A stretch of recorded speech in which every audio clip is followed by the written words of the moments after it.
Hello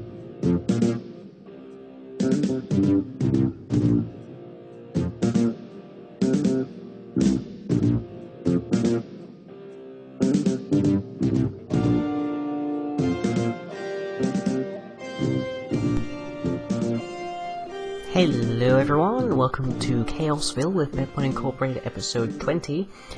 Heads up, this facecam is being recorded about a day after this footage because the original version managed to corrupt itself, which was fantastic, but hey, I was kind of feeling dead at the time when I recorded this anyway, so now you get full healthy me giving a facecam. The bulk of this episode is spent with me assembling a more efficient, or at least effective, automated manufacturing setup for making stone for the rebar. A number of you suggested using a filler to fill in the foundations of them all. Good idea, and we will probably be using it later, but it does kind of require that you have the materials to actually fill with first, so our main issue on that notion is getting the actual rebar. So that's what we're going to be focusing on for probably this episode and the next, and then we'll start getting onto some really cool stuff, I'd say. But today we are focusing on making a Factorization Applied Energistics stone manufacturing base. So with that said, as I peer into my editor as the timer runs along, we should be hopping over to my view around about now. There we go, good timing for me. So, what I have set up from before this episode was filmed is just an electric furnace with an export bus taking in all of the cobblestone and an import bus pulling out the stone from the electric furnace. Simple, but it only does one block at a time, and the rebar takes 5. So the main thing to do is to expand that and find an easily and fairly cheap way to allow us to mass smelt cobblestone. So there, as you can see, the export bus is keyed to cobblestone, so any cobblestone in the Applied Energistics network is being pumped into the electric furnace, which means it's always got a stack. So inside the ender chest we have 2 routers, 2 machine filters, an interface, and let me see if I remember what else is in there. We also have some blank patterns, which you don't use to tell the network what it can make. A pattern encoder, which allows us to tell the patterns what they are talking about. Some more electric furnaces, and some wires. And that will allow us to actually link them all together. We'll also be upgrading our storage from a bat box later in this episode, but for now, let's actually just get this set up. Fairly straightforward as I set this up, so I'll talk about a few other things while this is just going on camera. My video views have been going down a fair bit recently. My subscriber count is still kind of increasing at a fairly regular rate, but my video views have been going down. I imagine, accurately ascribe this to the fact that I've been doing nothing but Chaosville for like the past 2 months or so. Mostly because it's the thing that I can record quickly and easily and get done and whatnot. With usually some degree of decent frames. My frames are down in this episode for some bizarre reason. If I'm standing in certain places and looking in certain directions, it plummets, which you'll see in a little bit here. But Elemental is getting seen to Monday-ish, and then following that, there are sort of 2 possibilities, which is that we find the problem and fix it on that day, in which case he's up and running, then they're done, or we find out that a part is broken, probably his motherboard at this point, which was £290.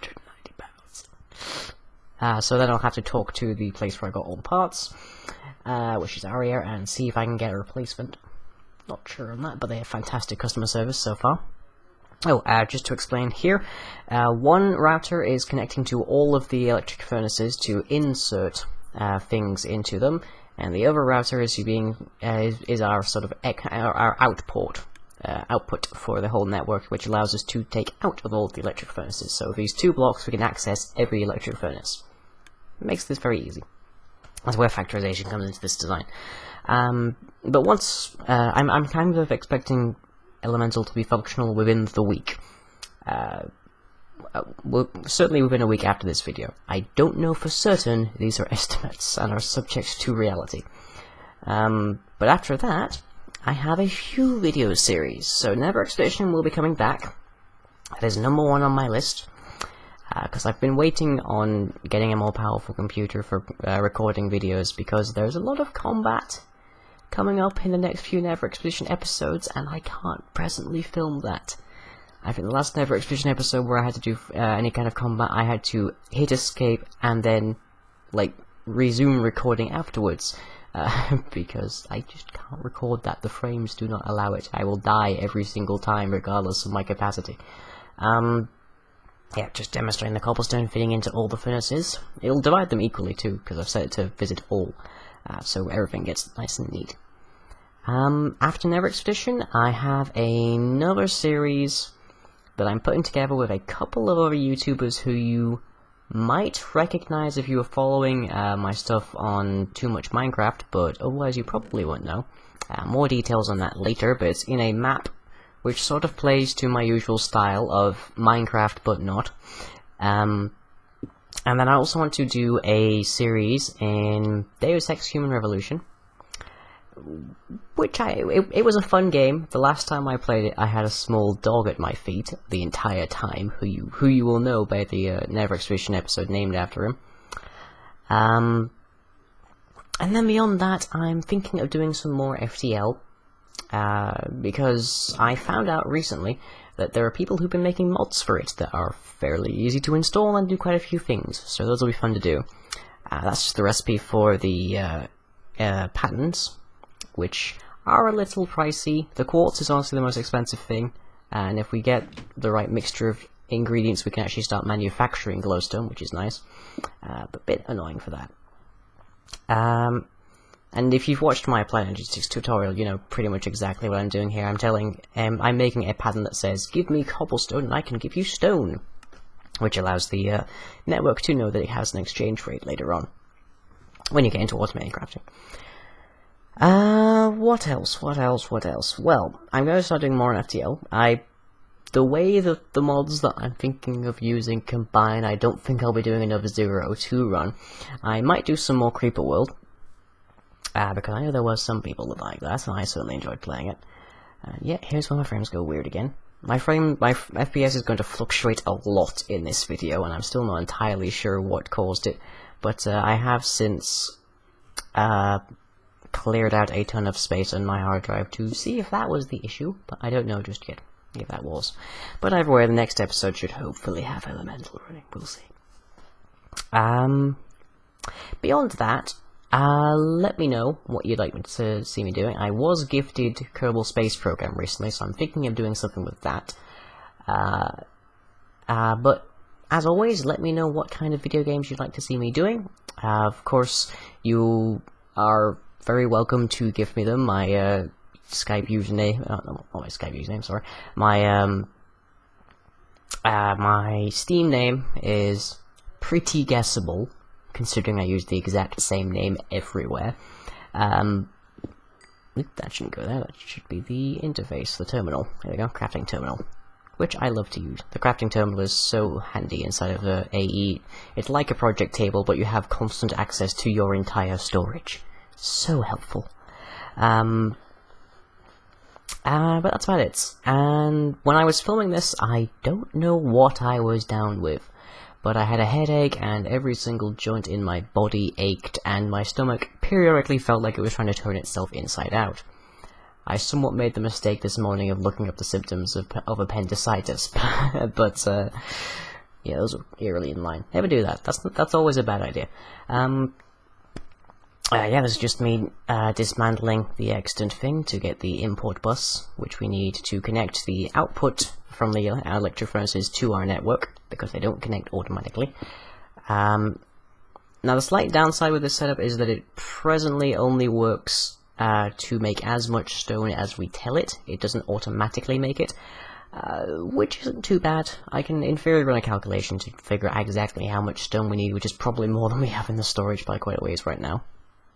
So I'll probably be shifting the cobblestone generator that we have over at the recenter, which is now largely there. It's getting a bit empty there. We'll have to do some stuff with the rail lines there. We'll see that in a little bit, because I remember something that I forgot at one point in the course of this.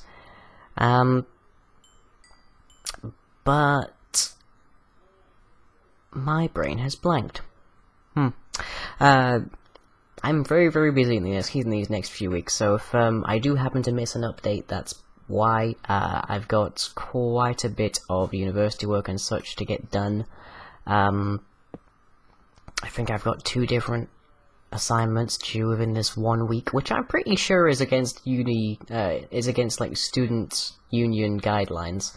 I'm pretty sure we're not supposed to have 2 summative assignments within a 2-week, more than 2 summative assignments within a 2-week period.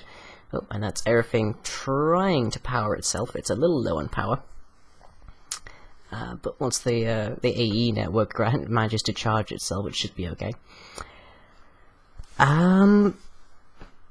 Yeah, for actually filling in this whole area, I'm probably going to resort to a filler, at least as far as the big bulk section goes, but we can also create a solar-powered chunk-loading turtle to fill in some areas. Which would be a fun project, have a few turtles running around. Minimal at best, though, because we don't want to load more than we have to. As you'll see in the course of this as well, we did install a mod called tick threading, which allows us to hone in on particularly laggy chunks, as well as it also changes the way a few bits of the actual chunk loading goes, which causes a few issues. For one thing, the Wraith Eye that I'm carrying there doesn't connect me across entire dimensions, so I do need to be within a certain range for it to actually connect to the node. Little bit of a pain, not that big of an issue, because I don't normally take that kind of route. Yeah, just give this a bit of power to jumpstart it a bit more, so it's not staggering itself so much, which is why I then switched to the MFE, because the solar arrays that we're presently using give us a lot more power than we can actually store, because of the way that time works inside of Monroeville. So the more power we can store, the better this thing can run overnight, and the longer it can run efficiently. Yeah, so if you look at the backside of the ME drive there, you can also see that it's measuring how many more types of item as well as the actual storage, which is pretty good. We're about half full on those. I may have to start making some upgraded storage cells. But for now we're okay. We've got quite a bit of stuff in there, and it is readily sortable, which is lovely. I believe this is where I start to make my MFE, which requires that we make energy crystals, which requires 8 redstone per crystal, which is a bit more than we have, but fortunately we now get to see our excited bees at the work, which is where my third solar array is. I haven't set up the quarry in a bit, because we've just needed all the power we can get, basically. But we'll get to that in a while, I suppose. I tinked around with factorization. If you've been watching the Feed the Beast subreddit, I posted a thing on how to use routers to automate crystallizers, which is a significant portion of the factorization processing tree. And I put a roof on this, and this Resender Supply Depot is one of those places that has a lot of those weird spots where I was losing FPS. But there's our excited bees going along, and I don't believe they produced any new glowing combs, but there was a fair few in the centrifuge over here, which is where our array is with the electrical engine. Next episode I'll be automating the production of rebar, should we need it. The system still isn't going to craft it automatically, we still have to tell it, but we might get to work setting up a molecular assembly chamber, and yeah, you can really see the frames diving here. I don't know why that was happening, but it was, so not much I can change about that right now. I'm a little bit stuck with topics now, aren't I? When you're filming an episode, you can talk about all manner of things, including what you're doing, but when you're talking about it in retrospect, it's kind of a tricky thing. Especially with my memory, I can barely remember anything that happened yesterday, let alone last week. This, of course, was filmed yesterday, but nonetheless. Yeah, my constitution's been weird lately. I've had my symptoms from yesterday, and this morning and today, like 2 PM, I started feeling tremendously drowsy. I don't know what's going on with me. It may be the lab lunches I've had, which is basically like a chocolate milkshake and a small tub full of sugary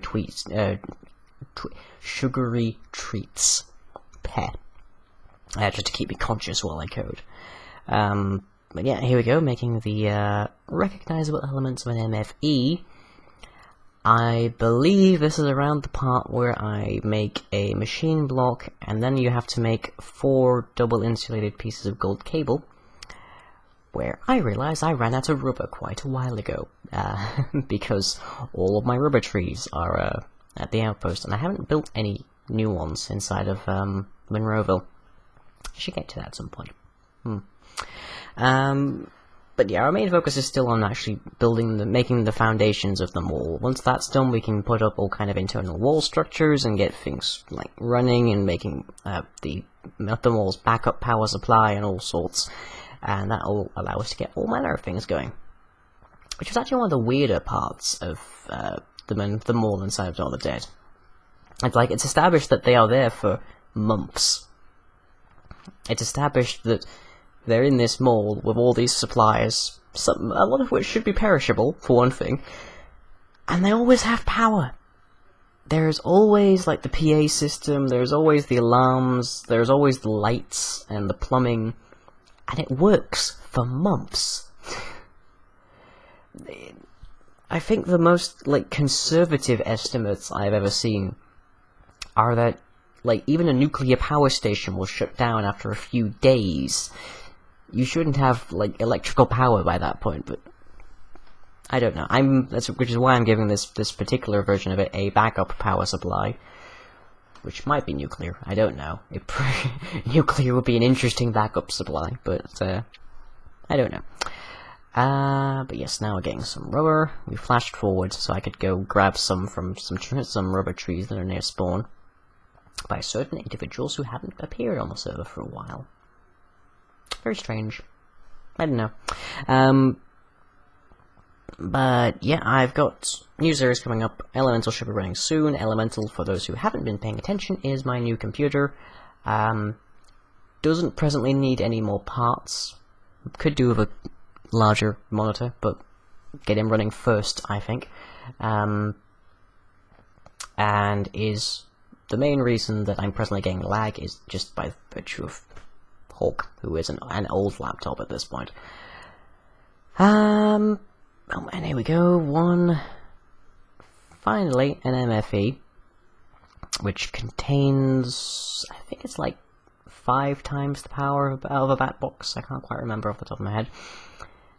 I'm beginning to ramble, aren't I? Jeez. Yeah, it's looking very dried.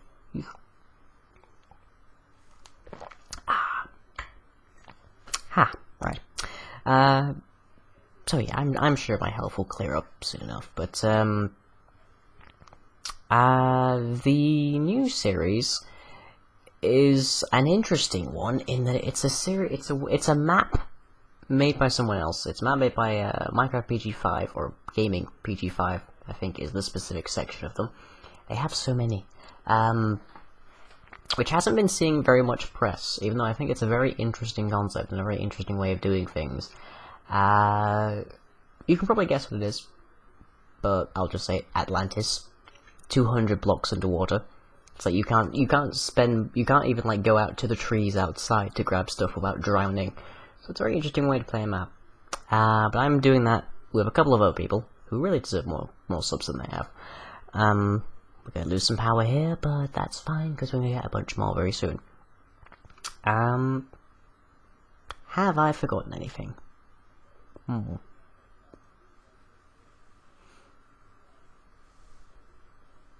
You now join me in faces I make when I'm thinking. No, I think that's about it. Next time we're covering automating the rolling machine. Oop, that endless jingle. I appeared in a video with YZ recently, where we got a bit more done around his farm, because apparently productivity requires me to be present. No offense to YZ, guy's fun. But he's a bit on the lazy side. But yeah, I'm recording this at like 10 to midnight now, just trying to get this done so I can render and upload for all you guys on Sunday. If you have any other ideas for videos series, by all means post them in the comments. If you have any questions for me, I might do a Q&A soon. Post those. You can post those to the comments as well. I passed 100 videos. I also passed 1800 subscribers. I should really do some kind of celebratory video, but I presently don't have the capacity. I do have an idea for a special video that I think a bunch of you will like, but that requires elemental. So, yeah.